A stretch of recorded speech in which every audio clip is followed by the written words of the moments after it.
how do we activate this configuration file? There are two ways. The first way is to go to the Unity menu, click Edit, then Project Settings. Find the Input System package. And in this section, modify the input action assets to the input configuration file corresponding to this asset. We can change it to the configuration file under Spatial.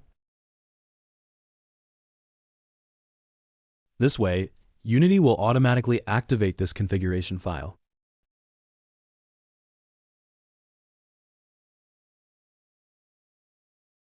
However, there is a limitation with setting the configuration file here. If my project requires multiple input action configuration files, this method will only activate one of them, and we will still need to manually activate the others.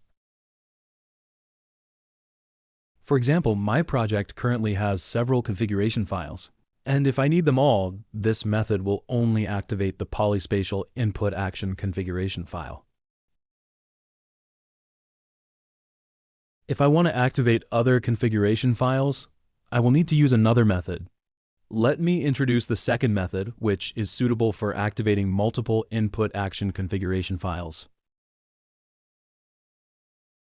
We need a script for this, and we can select any game object. Here I will choose the XR Interaction Manager object, and then add a script to it called Input Action Manager. Of course, this script can be added to any game object as long as we find its location. Then expand the action assets. Okay, this requires adding an input action asset resource. We will drag the corresponding action and input configuration file to this area to complete the assignment.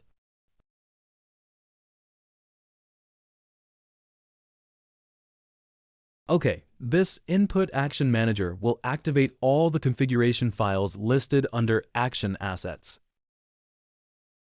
We can open its script and see that in the onEnable method, it calls an enable input method.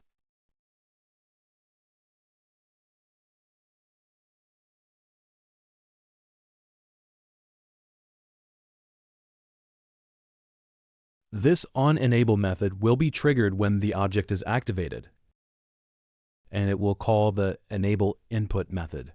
Based on its name, we can infer that its purpose is to enable the input functionality. It will go through the action asset list and activate each action asset.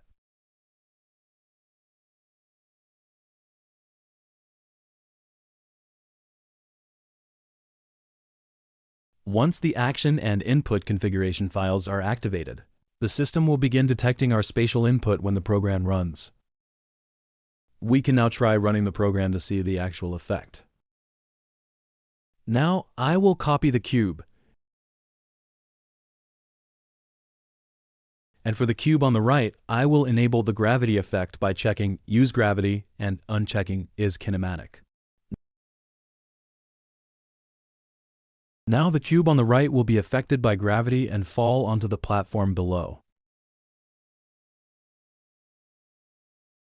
Since I'd checked Use Gravity, I will also need to check the throw-on-detach parameter in the XR-grab interactable script. This way, when we grab the object and throw it, the velocity of the object will be simulated to create a more realistic throwing effect.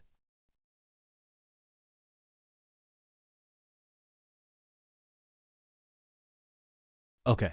Now that my Play to Device is configured, I can directly click the Run button to see the effect in action.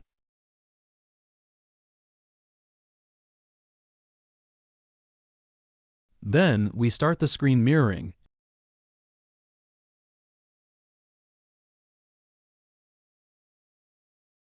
And now you can see the Unity scene displayed on my headset. When I focus my eyes on these two blocks, you can see that their color changes to yellow, which is the hover highlight effect. The block on the left has no gravity, so it stays in the air. The block on the right has gravity enabled, so it falls onto the platform below. You can also see the shadow effect underneath this block. Now I can focus my eyes on the block and pinch with my thumb and index finger using eye tracking combined with gesture tracking for indirect pinch interaction. Okay, as you can see, I can control the movement and rotation of the object from a distance, and the same applies to the object on the right. When I release, it will fall under the influence of gravity and drop onto the platform below. However, at this point, you will notice an issue.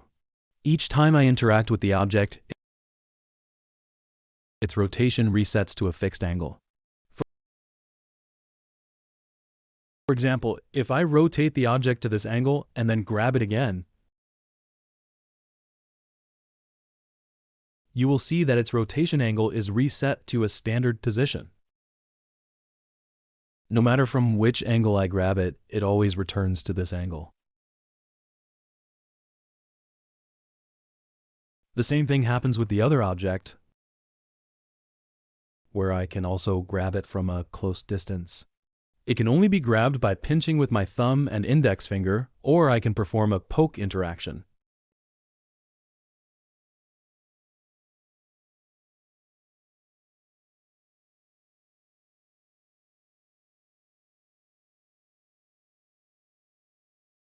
So, what can we do to prevent the object from resetting to a fixed angle each time it's grabbed?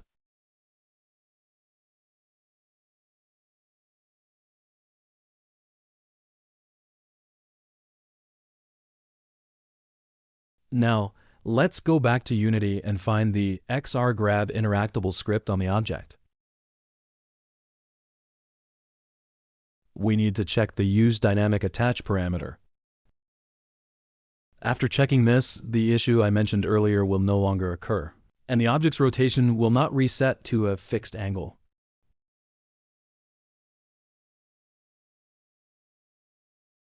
Let's check both parameters and make sure this parameter in the script is also checked.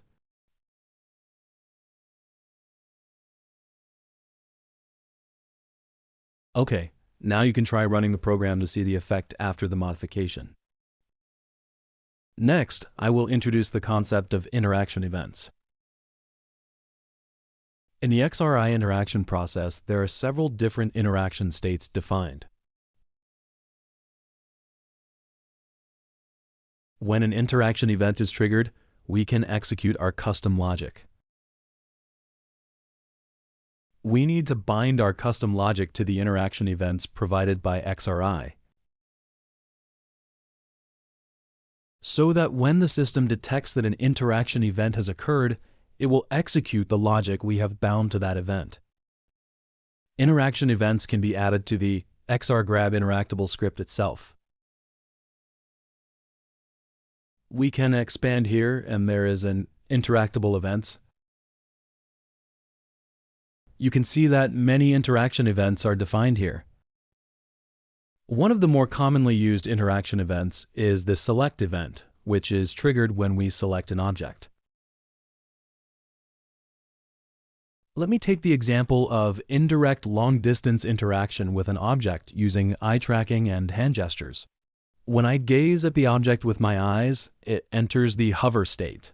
Then, when I pinch my index finger and thumb to select the object, it enters the select state, triggering the select entered interaction event.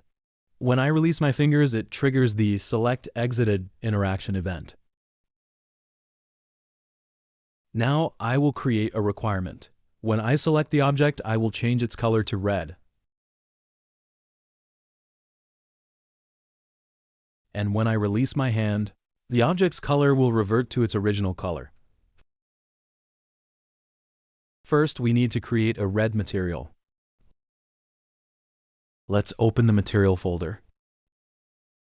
Previously, we created a white material, so now I will create a red one.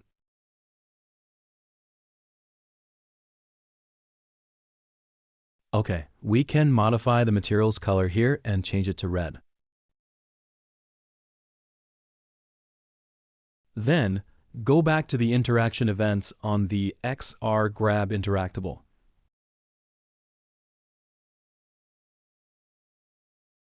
Okay, find the Select event.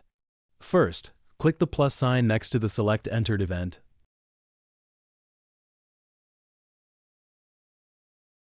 Then drag the object itself over. This is the cube object.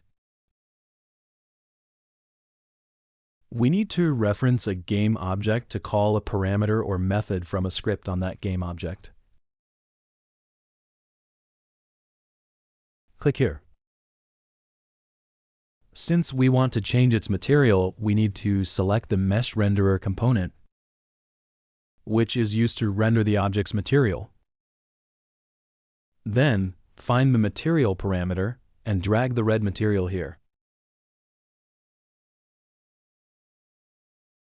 Okay, now when the Select event is triggered, it will change the material parameter of the Mesh Renderer component on the cube to the red material.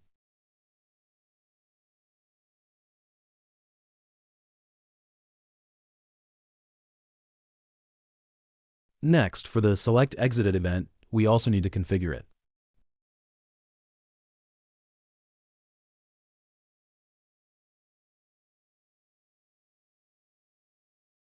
Since it was originally a white material, we will drag the white material here. Okay, for the other cube, the operation is the same. Click on the other cube, find the Select interaction event on the XR Grab interactable, and follow the same steps. Drag itself over and set the material.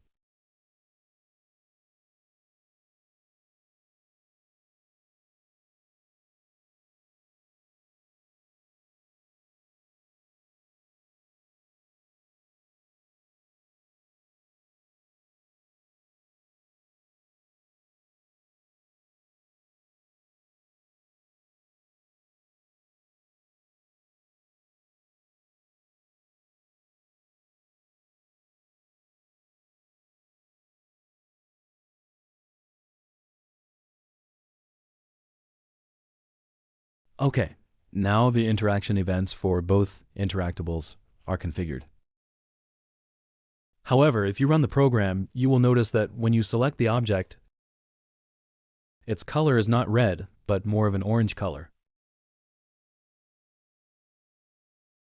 This is because when we gaze at the cube with our eyes, it naturally produces a yellow highlight effect. When we trigger the Select event and change the cube's color to red, the red color combines with the yellow highlight, resulting in a color similar to orange. So, I will modify the red material and change it to green, then update its name.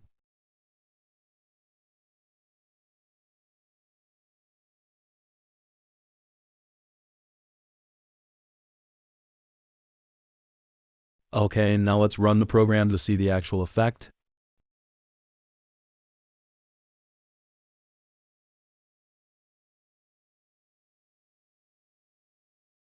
Okay, I will first gaze at the cube with my eyes, then pinch my thumb and index finger for indirect interaction.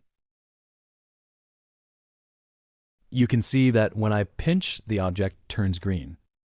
Of course, combined with the yellow highlight, the color appears more yellowish. But when my gaze moves away from the object, it becomes a pure green.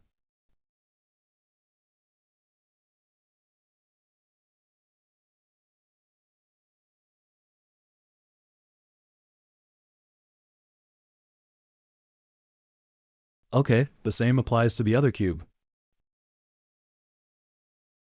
Also, you will notice that no matter from which angle I grab the cube, its rotation angle does not reset to a fixed position.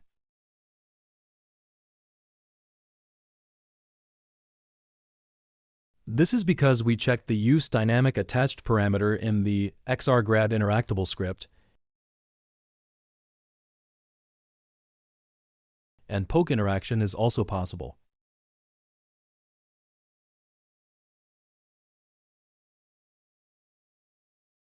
Okay, I can use my index finger to push the cube.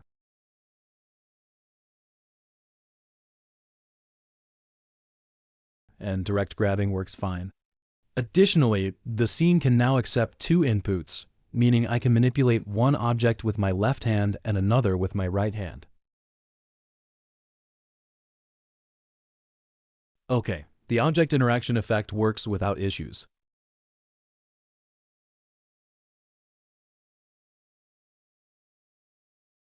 To summarize the object interaction configuration process, first, we need an XR interaction manager to uniformly manage all interactors and interactables in the scene.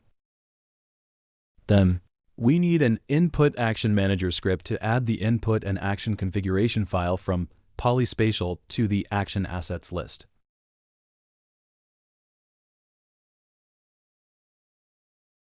When the program runs, it will activate this configuration file, allowing us to detect whether the inputs defined in the configuration file have occurred.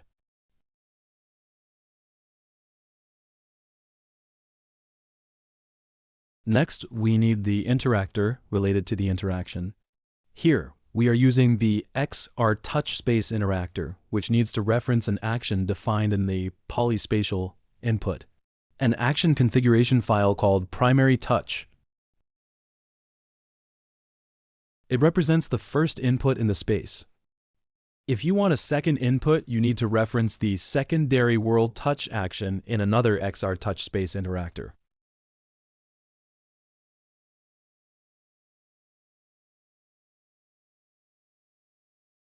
After that, we need an interactable object. This object must have a collider, a rigid body, and an XR grab interactable script.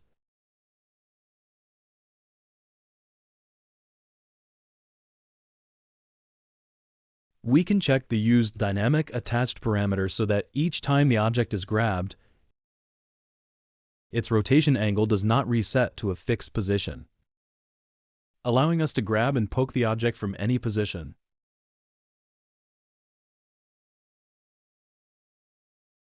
Finally, we discussed interaction events, which can be configured in the panel.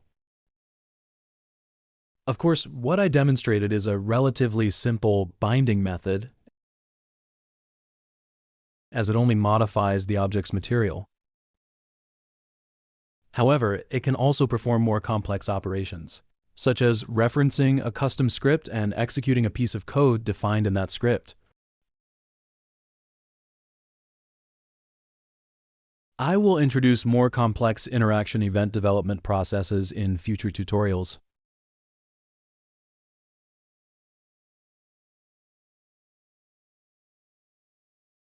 Then we can also add a hover, highlight effect, and shadow effect to the object.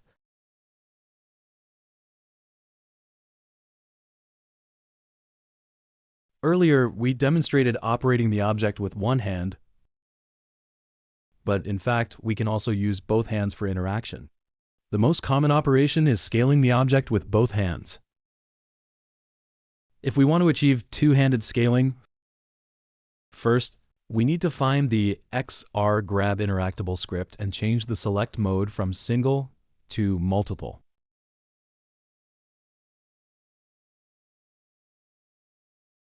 Then, add a script called XR general grab transformer.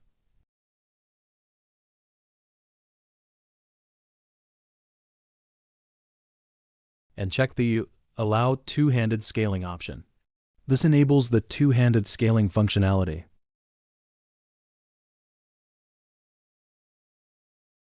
The parameters below are used to fine-tune the scaling effect, and I will use the default values here.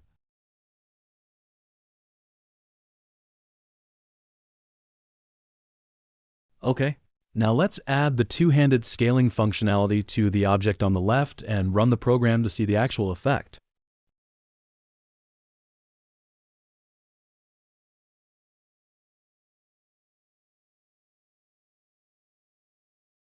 Okay, now I select the object on the left and use both hands to scale it.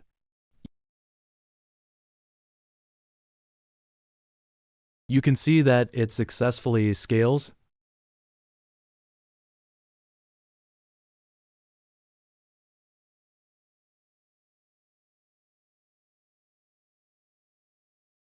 However, in the current version of XRI, if you scale the object from a distance, it may not be very stable, but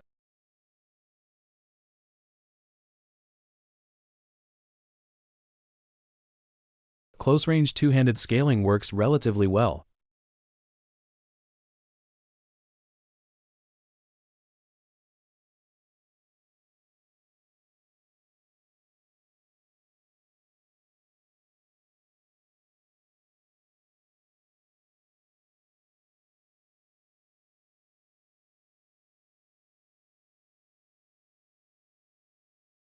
Finally, let me introduce a parameter in the XRGrab interactable script called movement type.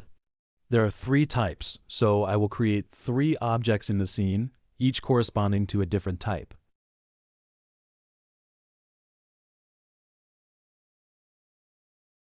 First, for the cube on the far left, we set its movement type to instantaneous, the one starting with I. For the cube in the middle, we set its movement type to kinematic. Then, duplicate another cube, and for the cube on the far right, set its movement type to velocity tracking.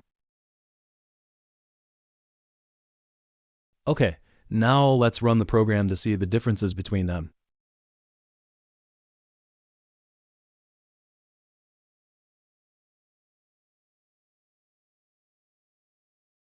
Okay, I'll start by operating the object on the far left, which has the instantaneous movement type.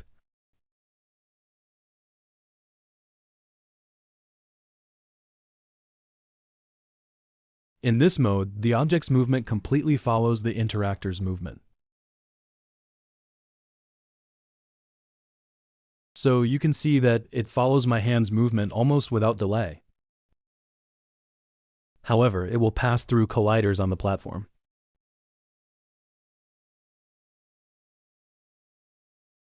When it collides with other colliders that have a rigid body, it will push those colliders with a rigid body. At this point, it will not pass through colliders with a rigid body. The platform at the bottom only has a collider without a rigid body, so the cube will pass through this collider without a rigid body. However, the pushing effect between this object and other colliders with a rigid body is not physics-based.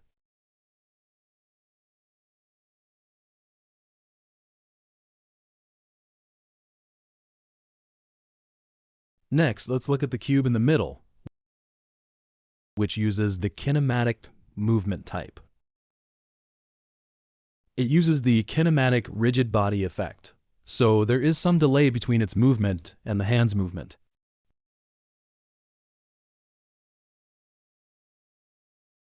Similarly, it will pass through colliders without a rigid body.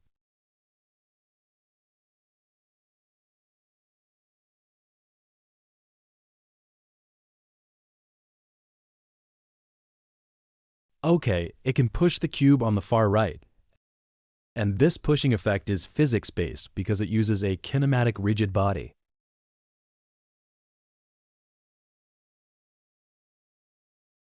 However, since the rigid body on the far left object is kinematic checked, it will not be affected by other forces. Therefore, the cube in the middle will pass through the far left object. The cube on the far right has use gravity checked on its rigid body, meaning it is affected by gravity. In this case, the middle cube with the kinematic movement type can collide with the far right object.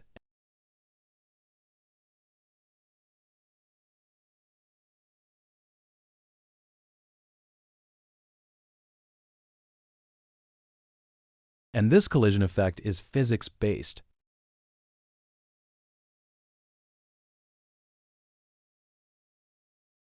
Finally, let's look at the object on the far right.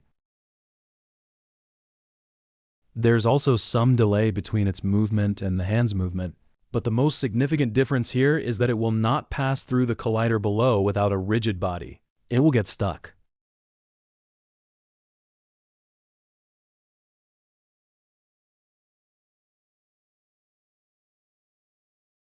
Additionally, it will not pass through the far left object with is kinematic checked on its rigid body.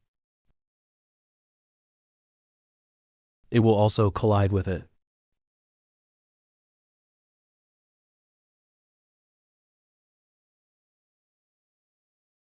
Okay, the object on the right has its movement type set to velocity tracking. In this case, it can collide with any collider.